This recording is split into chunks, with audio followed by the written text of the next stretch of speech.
this pin right here.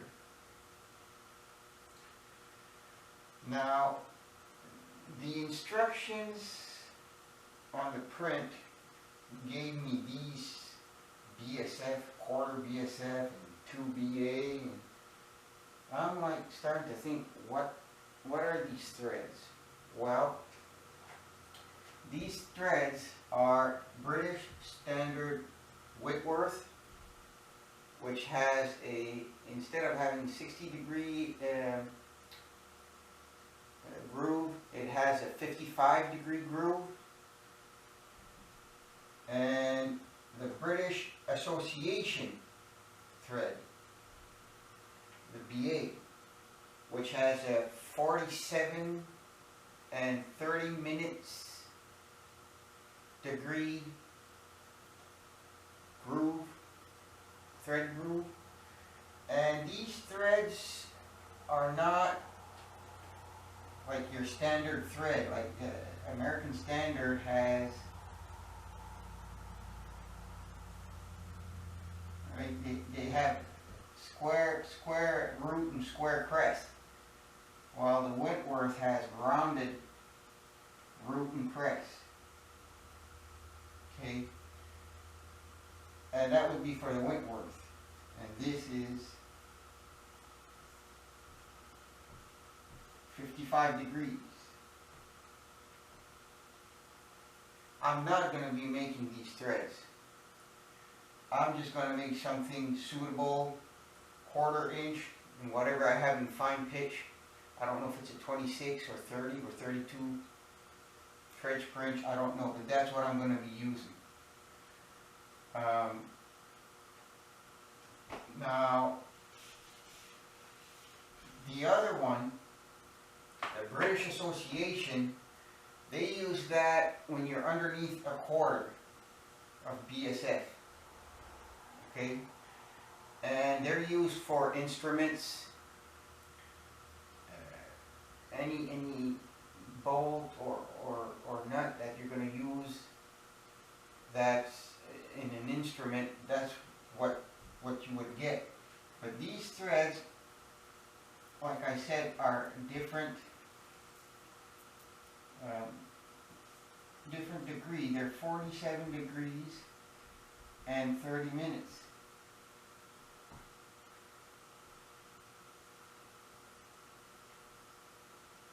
And they're made like rounded crest and that. But these surfaces don't appear to be straight.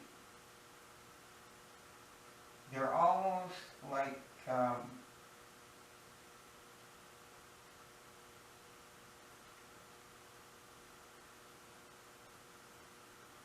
of a bad cutout of an involute gear or something. Like this surface has somewhat of a curvature, and so does that.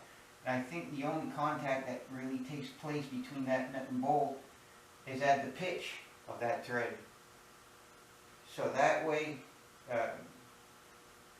I guess it's stronger here than at the tip. It seems something like that to me when I'm looking at it in the machinery handbook. But once again, I'm going to find an alternative to that. The OD of the 2BA is 4.7 millimeter. Well, I'm going to convert that over to standard, and I'm going to find a thread, die or tack. I'm going to be doing both. That is appropriate for that size.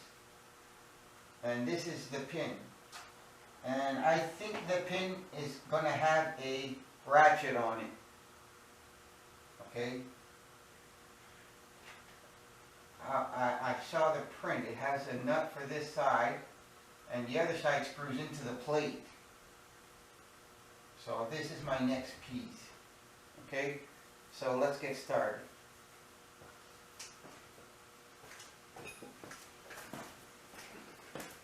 Piece that's going to be made is the anchor plate, pawl, pivot, and it's made out of steel. Paul pivot.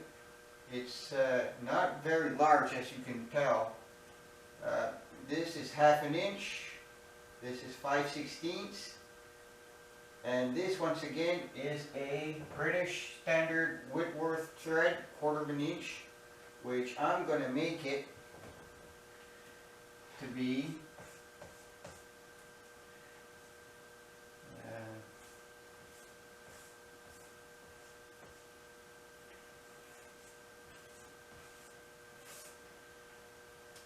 1/4 28 National Fine.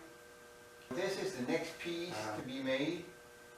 And the slot here, I'm not going to be using a slitting saw. I don't have anything in 1/16 of an inch.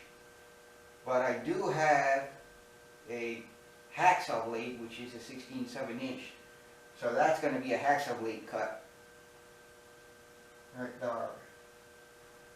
And you would see it like this in here, right?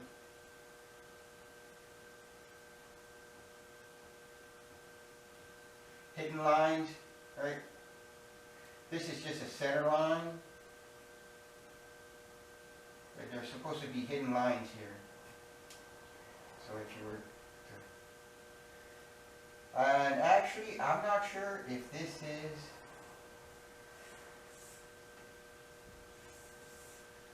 This is considered third eye projection? No. First eye projection would be on this side on the left, and third eye is on the right projection. One's more common in Europe, and this way, or third eye projection is more common in the Americas.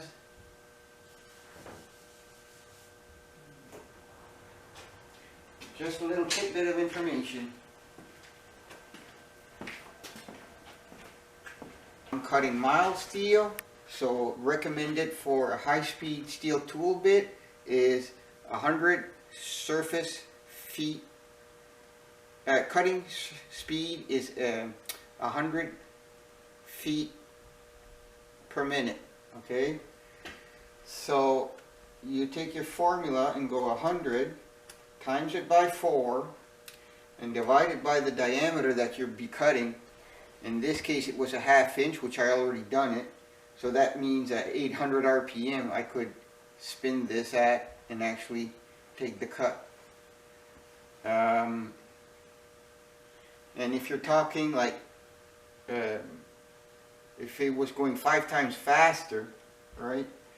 So it's 100 times 4 divided by 0.5. I could spin it at 4,000 RPM if I wanted. But in that case, you want this to be in a CNC machine, so you don't want stuff flying out at you, right? But these bits can handle that speed. It's just if something happens, you don't want to be in front of it. So I would slow it down. Like that's why I if it scares me, I don't do it. Rule of thumb. So the second diameter I want to cut is 5/16. Okay, so 400 divided by 5 divided by 16 is 1280.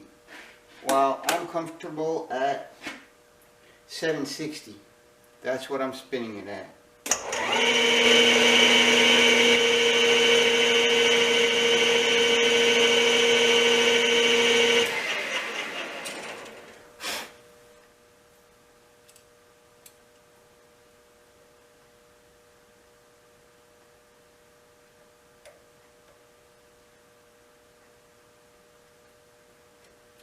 $37.70.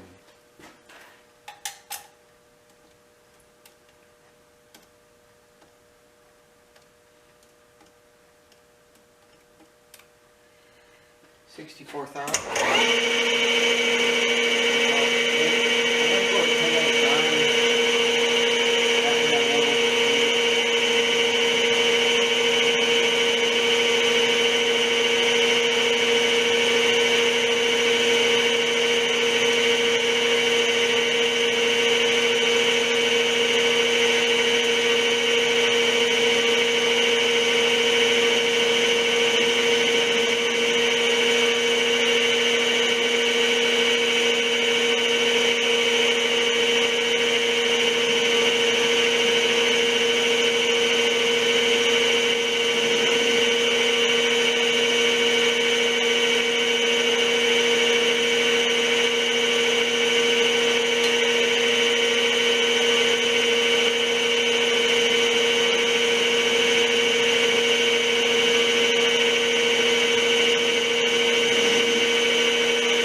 120 thou.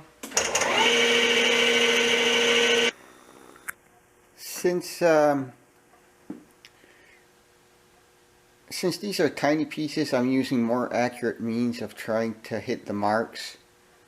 Like if they say a quarter, I want 250. I don't want 251, 252, 253, right? So I'm using a dial indicator. And I just put it up against my my compound rest, and I'm measuring that way instead of using the dials. And zero this mark. All I have to go is 125, which is more important.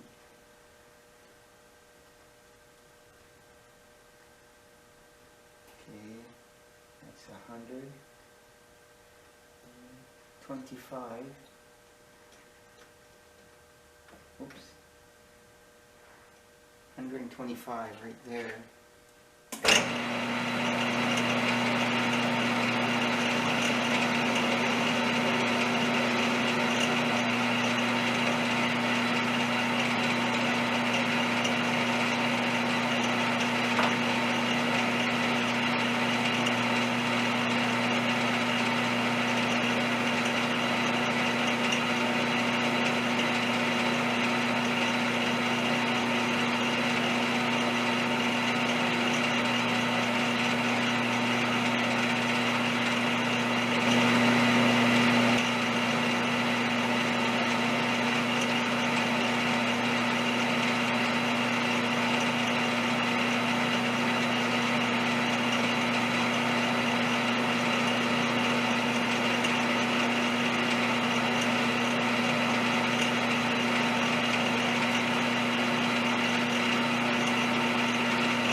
Measurement.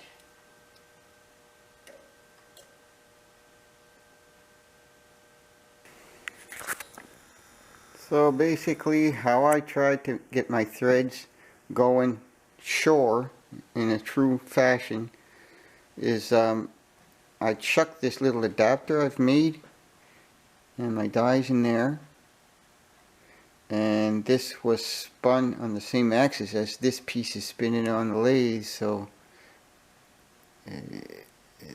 this surface is perpendicular to this one, true to the axis. So what I'll do is I'll lock down the tailstock, okay, start feeding it in. Once it grabs, I release the tailstock and just let it feed in by itself. And I'm not using power, I'm spinning this by hand, right? I'm putting the chuck in neutral, okay.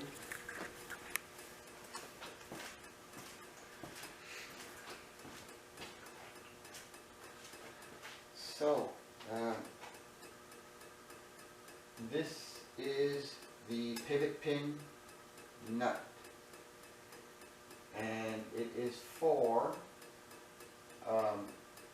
on the previous piece that had double threaded on each side with a flange, one side was 1/4 and the other side was 5/16.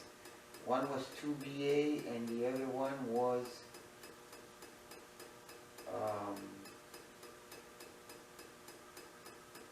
BSF. I forget what number it was. Well, this is one of the nuts that's going to hold the ratchet or the claw. Okay, this is one of the nuts that goes on that piece that was double threaded on the either end, right? And it is supposed to be British Associated number 2, but I'm going to make it a number 1032 National Fine, and it has a built-in flat washer, so the greater the contact, the greater the friction area. Okay, 1/2 inch And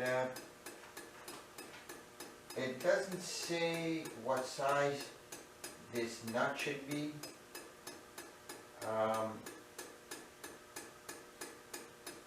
What I'm going to do is actually machine this diameter, 1/2 inch, for a stretch, and I'm going to drill it and tap it, and from there I'll see how much material I have left. Like I might make it, if that's 1/2 inch, I might make it 3/8 or 10 millimeter. But since it's imperial, maybe I should make it a 3/8, right?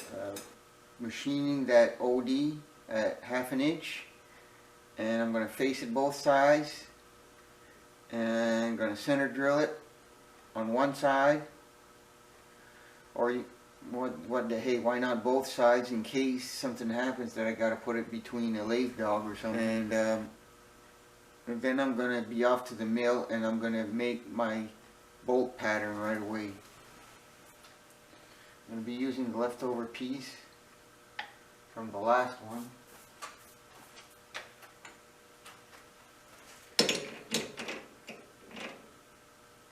I think this OD is already 1/2 inch. So I'll check that out.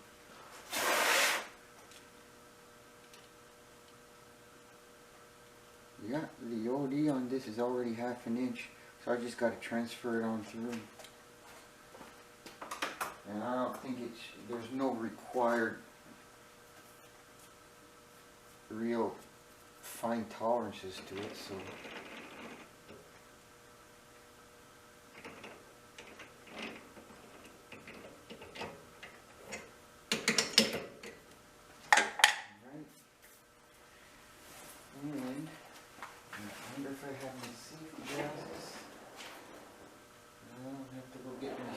Glasses. Be right back.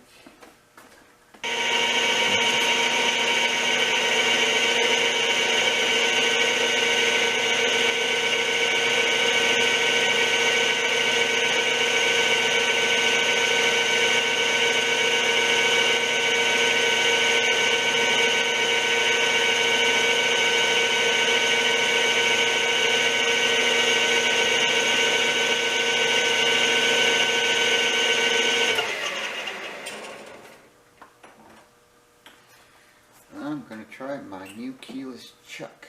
I got this yesterday. It's from AccuSize Tools. This is an MT3 taper with a JT6, and it's 1/32 to 1/2 inch keyless chuck. Very nice grind on it. I hope it works as good as it looks. You know, a keyless chuck is a keyed chuck has a potential of an error of 3. If the drill's perfect, a potential of around 3 thou plus or minus accuracy.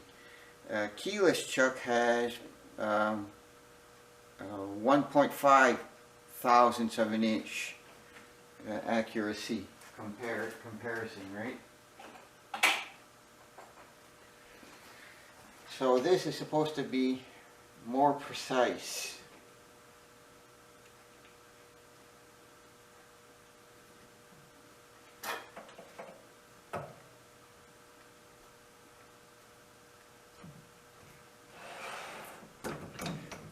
The arbor might have some errors in it by the way it feels, but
of an inch and a 5/32 drill bit.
Used a countersink.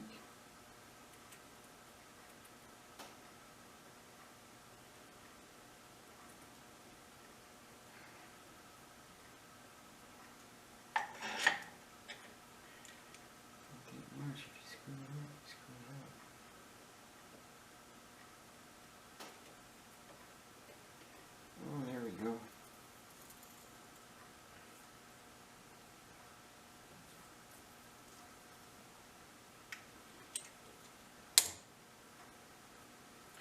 All this fuss for a bolt, it's like, or a nut.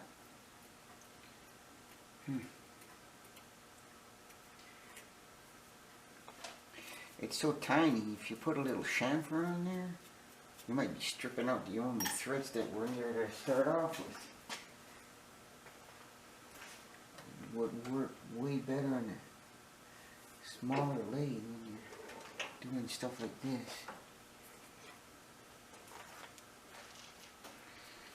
But procedures normally get you results, right? Step by step.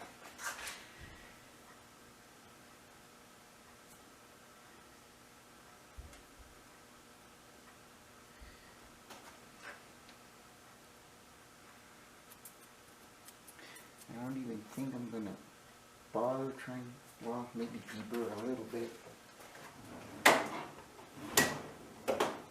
Now, some people might cringe at what I'm going to do, but I'm holding this way, so if it takes off behind me.